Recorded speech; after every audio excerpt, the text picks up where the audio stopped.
Well, welcome, Jim. This is a real pleasure to have you as a guest on our podcast. What first captured your interest in the idea of mental toughness? It's really an interesting question for me.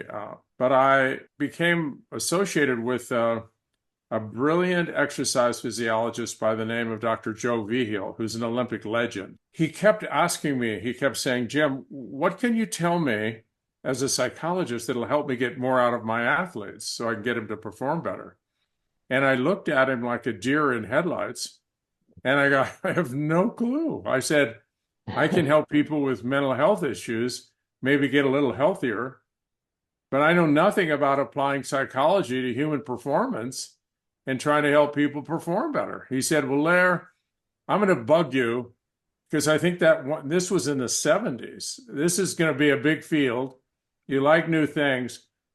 Why don't you start doing some work and try to help me get a little more information in that area? So I did a literature search, and I got so involved with this as I thought it was going to be a really interesting area of pursuit. Applying psychology to human performance was like, it was intoxicating for me. I don't even know why. But I moved to Denver, set up a private practice, called it the Center for Athletic Excellence. And across the street from the University of Denver sports science program.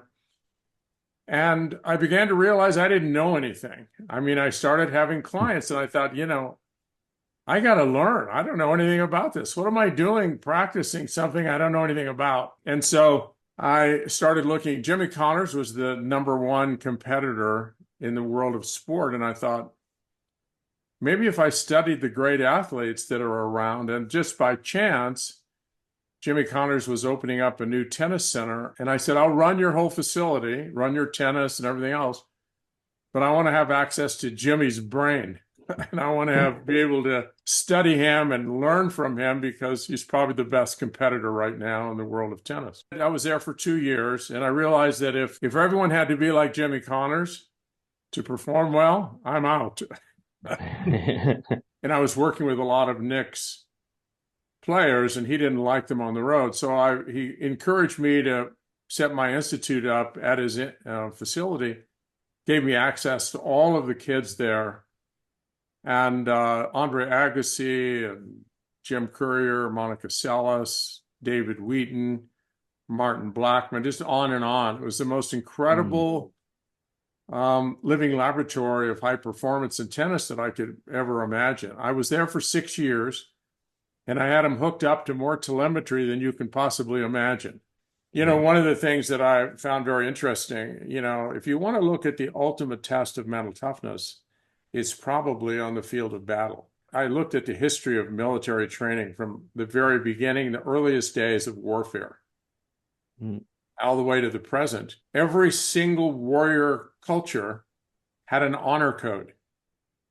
And that honor code was about moral and ethical character. It's about, you have to be an honorable warrior. You have to have somehow a connection to other human beings that makes what you do not just a serial killer, that you are a good person and you're operating according to a certain set of standards. And the military wouldn't have that if it weren't necessary. And that also, I think, is another kind of way of looking at this notion of mental toughness, that there is a link to your treatment of other people in this combat arena. And how you deal with others, how you talk about others, how you carve a sense of identity in a positive way, that you believe you are still a good person, but you are an unbelievable, fierce competitor. When we put all the data together and we started crunching all these numbers, it struck me that we were trying to help people achieve unbelievable things. That's why people would come to us, to become better performers in whatever arena they were in. And what we came to realize is that we were in the health business. Yeah. All we were doing is helping them get healthier as human beings. And health is physical, emotional, mental, and spiritual. And the healthier they got, the better they handled competition. So mental toughness, in a sense, is kind of this collective understanding of ultimate health. Mm. That if you're really going to be able to go into the crucible of pressure and hold up, not fall apart, not demonize yourself or your opponents, it's a measure of health. I wrote a book called Stress for Success. Right. And everybody thought I duly lost my mind because I said stress is an indispensable part. All the hormones of stress are the hormones of life. Yeah. And then I got into this oscillatory concept of stress and recovery. And I said, if I take all the stress out of your life, if I fill your life with marshmallows and pillows, one day, all you'll be able to handle is marshmallows and pillows. Your capacity will be gone. And the marshmallows will not be sweet enough, and the pillows will not be soft enough, and you will be ill-equipped for life. Thank God stress is in your life. All you have to do is balance it with recovery. But stress is the stimulus for all growth, and recovery occurs. And growth occurs during recovery, and that is the pulse of life. So a lot of our works in prison and are also in probation services, so around. So in prison, we work directly with those who are residing in prison to support them with their mental health and life challenges. And then on the outside of prison, we often work with practitioners in a clinical supervisory capacity to support them with their caseloads and how they support those coming out of prison. So what are some of the kind of, I suppose, practical but also well-being challenges that people face? So massive, you can imagine, can't you? When we put people in prison, whatever your stance on that is, what we typically expect is anyone who goes into prison, their mental health deteriorates. You'd expect that. And some people would argue that's a reasonable part of punishment. Housing is a fundamental shortage in our country right now for everybody, but it's even harder to access for single men, typically coming out of prison, as is work, with the stigma around that. So I think there's a lot of hopefulness. On the women's side, there's places like women's resources centres all over the country who offer a safe space for women and lots of support through various projects. So there's good stuff going on. There's also, I think, what we do inside prison. And we have teams of people who really work hard to create a sense of self-compassion in the people we work with and kind of clear that space of blame and guilt to move forward positively so they can create a space where they can open up to, training themselves again, looking at skills. And I think it starts in a place where they feel safe to do some work on themselves so they can feel more psychologically safe, however hard that is in prison. And I think some of these people who go to prison are probably the most resilient people on the planet because, they lose so much. And of course, we hear all the tragic stories, but there are also many stories of people who come out of prison, rebuild family life, and who also get work again. I suppose without supports, what we would see is those success stories are the ones who just happen to be tougher and more resilient, and they so they come through it and they're okay. But the ones who just aren't that tough at the start, the more sensitive ones that are in there through just genetics. They don't cope as well. Then without supports, where do they go? How do they kind of rehabilitate in any way? Resilience is very useful as a means of survival, but it doesn't really help you to thrive and grow. And that's a challenge, not just a challenge for people in the prison service or in the prison system, it's a challenge for people everywhere. I guess you've already touched upon a lot of this, but perhaps we can explore this notion of optimism and hope a little bit more. We've got a lot of people surviving, as you say, but not thriving. And that may be some of our choices about what we expose ourselves to all the time. So sometimes people say to me, oh, everything's terrible. And I kind of will bring things back to them. I'll say, so tell me what's terrible for you. And they might struggle that, they might say, well, I'm fine. I've got, a house, or my pension's good enough, or I do fine. So they're allowing the external world to disproportionately impact their life situation right now. I think there's massive changes in society over the last 20 years that potentially might lead us into a few cul-de-sacs about feeling it's okay to enjoy our own good fortune, as well as being a supporter and compassionate to others. Does society give us permission to thrive? I find it really interesting, the kind of coming back to this sense of like recognizing that the way I feel and my emotions. So when you were talking about, for example, people in prison, kind of letting go of the guilt, but not responsibility, because responsibility is more of a pragmatic thing, but the guilt that's attached with it, you can kind of let go of. And the reason we refer to kind of mental toughness, mental sensitivity, is that sensitivity is almost being sensitive to the context.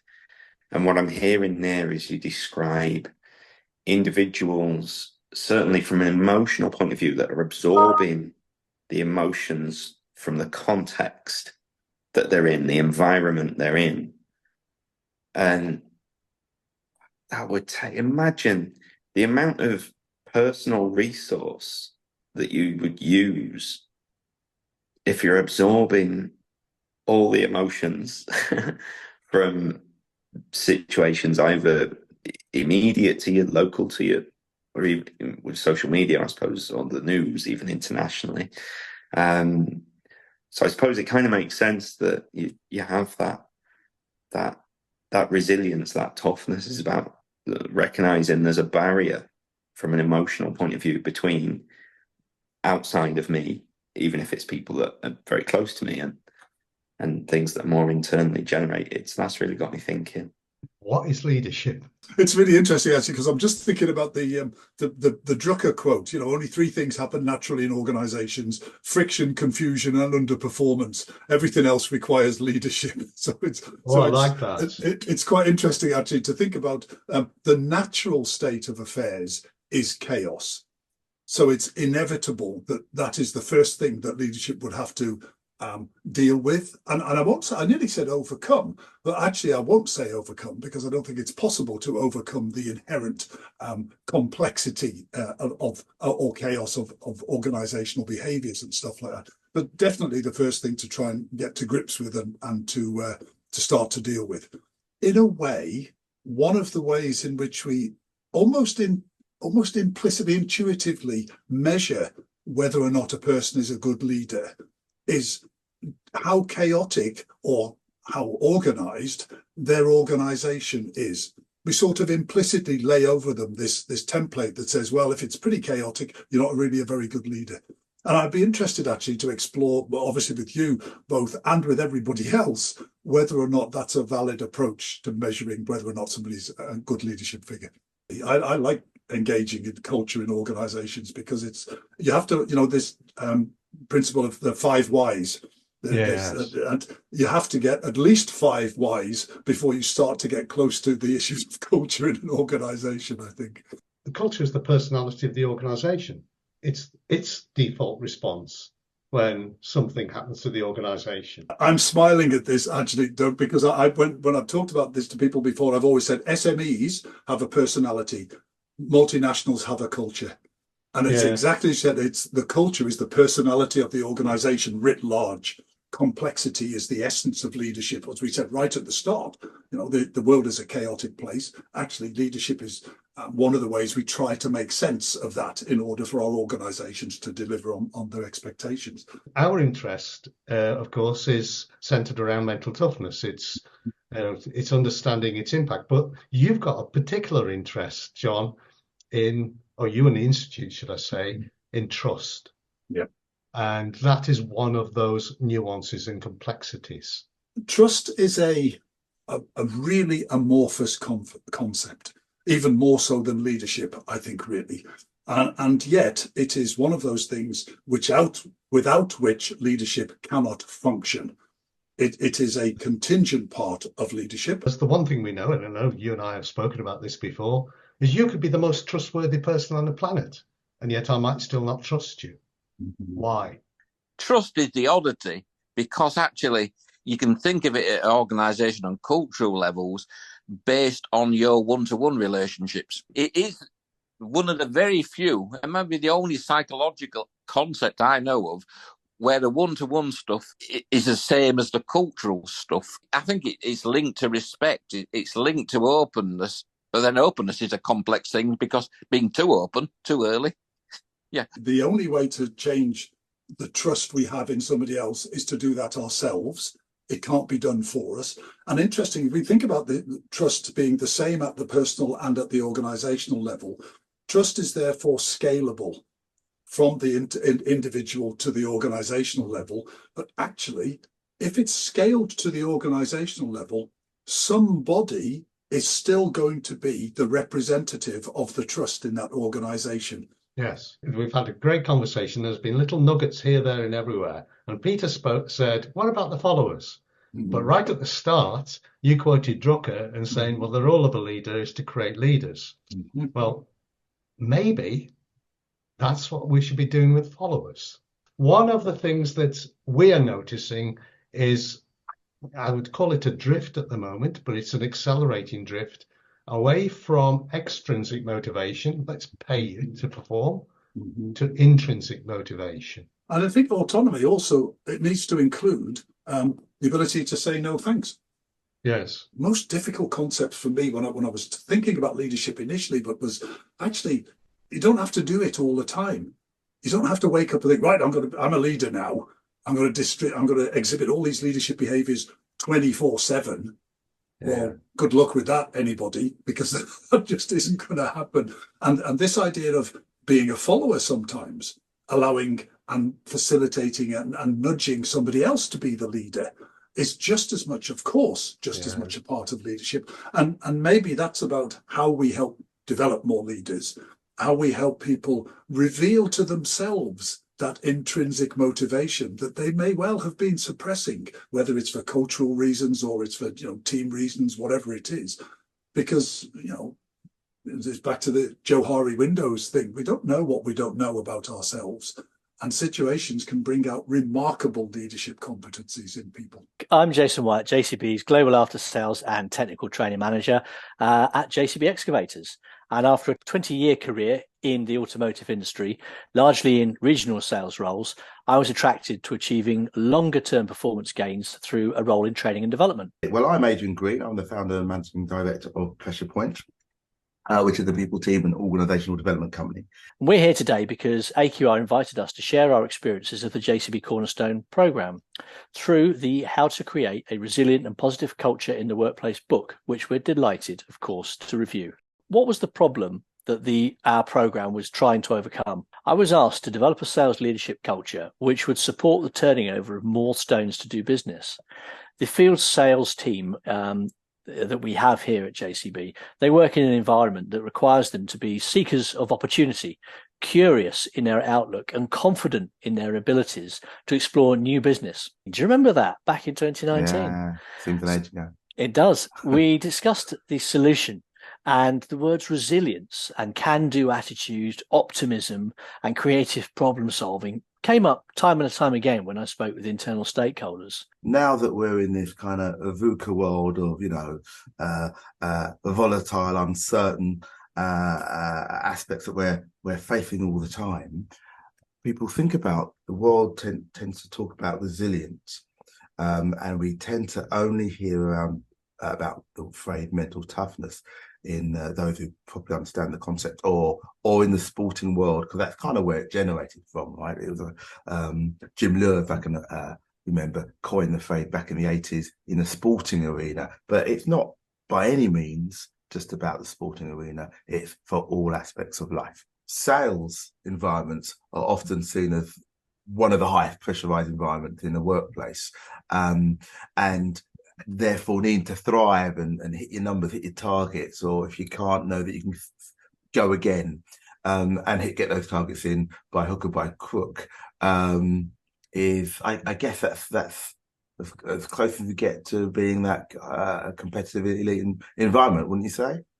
Well, the elite athlete of the business world is how I'd like to think of salespeople. Very good, very good. So tell me a bit more about the award. And look, I know, partnering with many businesses, how hard it is to invest in long-term development programs.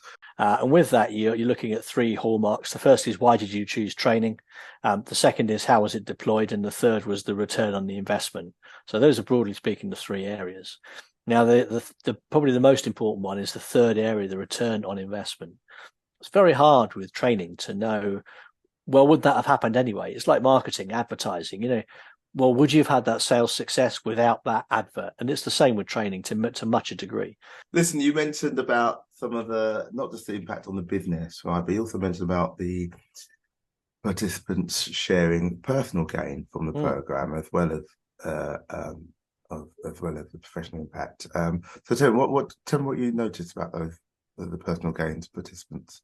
And what we've found is that the most popular module in terms of personal impact is absolutely emotional intelligence and resilience, coming back to that word from earlier on, and people being able to name their emotions, people understanding their emotions, being able to understand the emotions of others. And of course that transcends the personal as well as the professional experience. And I guess that is one of the amazing things about the tool itself.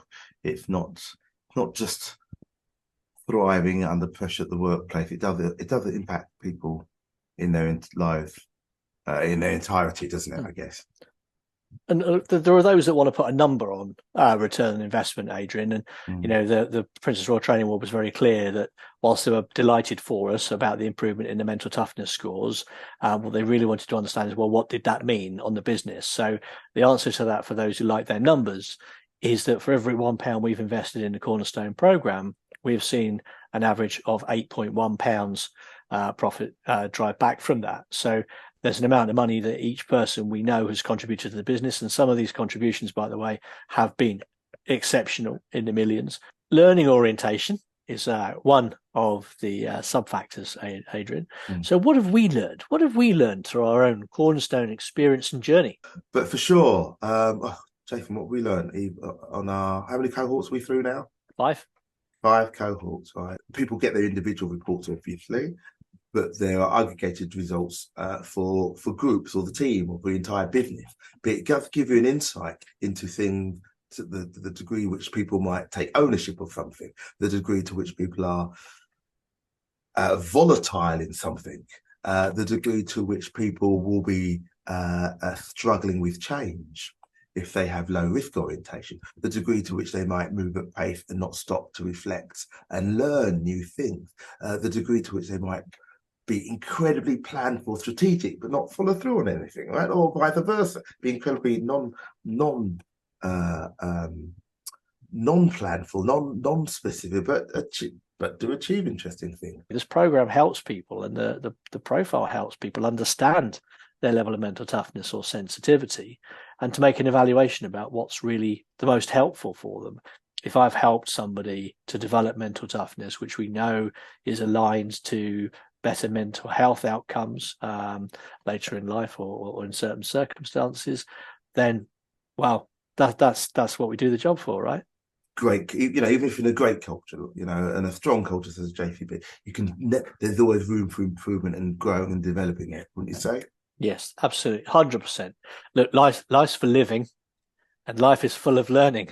And look, we work with people in the military, even in the SAS, who, as you would naturally think, they must be really tough, mentally tough people. but can fall off the cliff. They can fall off the cliff, again, when they're faced with extraordinary challenge, or maybe it can be the cumulative amount of challenges that they may face, and they've stopped giving themselves space to work on themselves. Bam, that thinking pattern. Remember, mental toughness is fundamentally that default thinking pattern. When you're confronted with that challenge, may begin to slide. I think resilience is a really important part of a high-performing team. The ability to recover from a challenging situation. In the world of professional sport, that's quite common. A man gets sent off, or something's going wrong with the plan. What do we do? Well, we've got plan C, D, and E. Sometimes think in the world of business, don't always see that. You see risk mitigation, you see disaster recovery plans.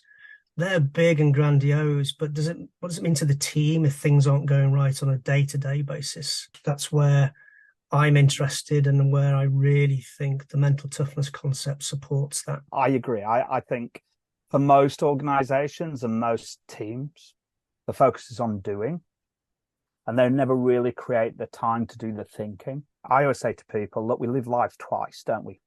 We live life first in our minds, and how we view the world, and then we live out in real life. And I talk to people about that being a real life hack. And if they can understand that and create the time to do the thinking, that really makes a profound impact on their performance. Individuals clearly come together to form a high-performing team, but there is a place. I know the old saying was, there isn't an I in team, but there is.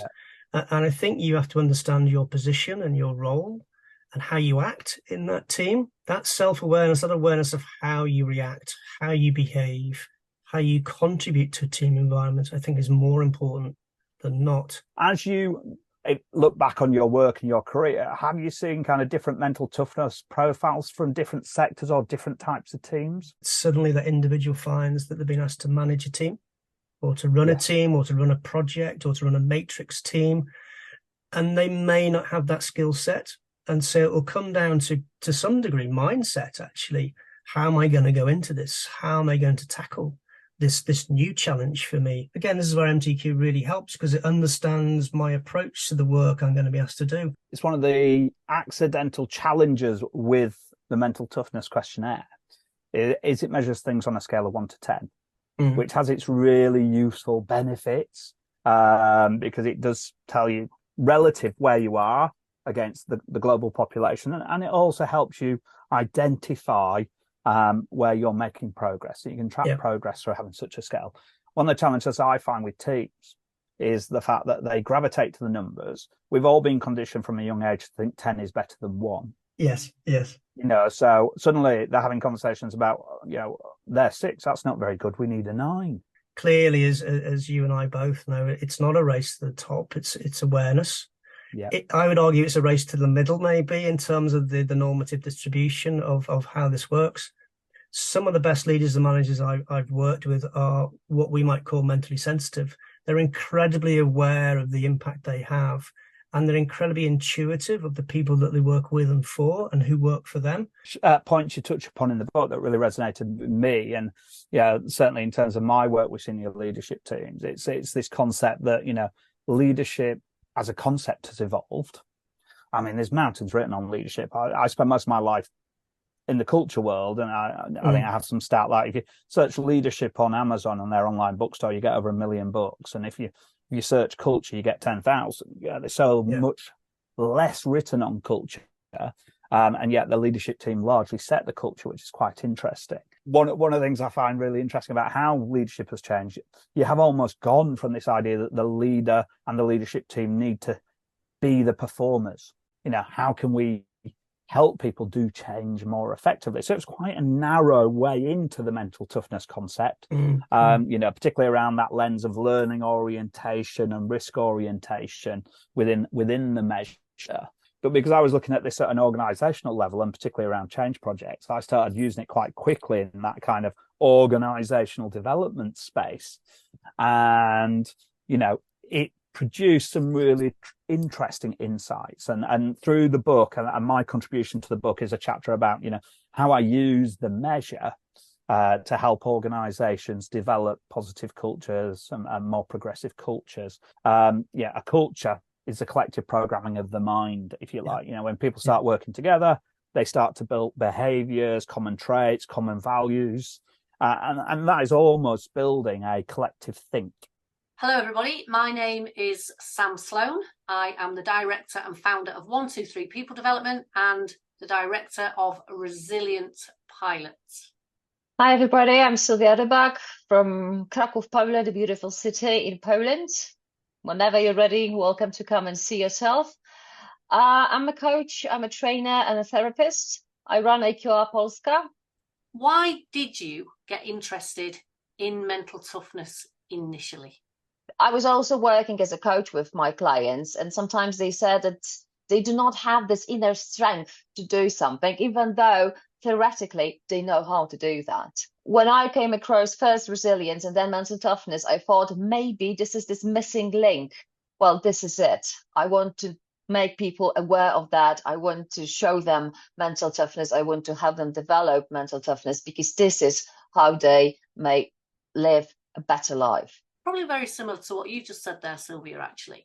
It's that element, it's that kind of resilience side of human behaviour that absolutely fascinates me, because how do we respond to pressure, to stress? What makes people different to want to get back up from adversity, that drives them forwards, that motivates them, or even individuals that maybe don't have those strategies so much in place? What motivates those individuals? I get a lot of people that comes onto my training course that says, I would like to increase my confidence.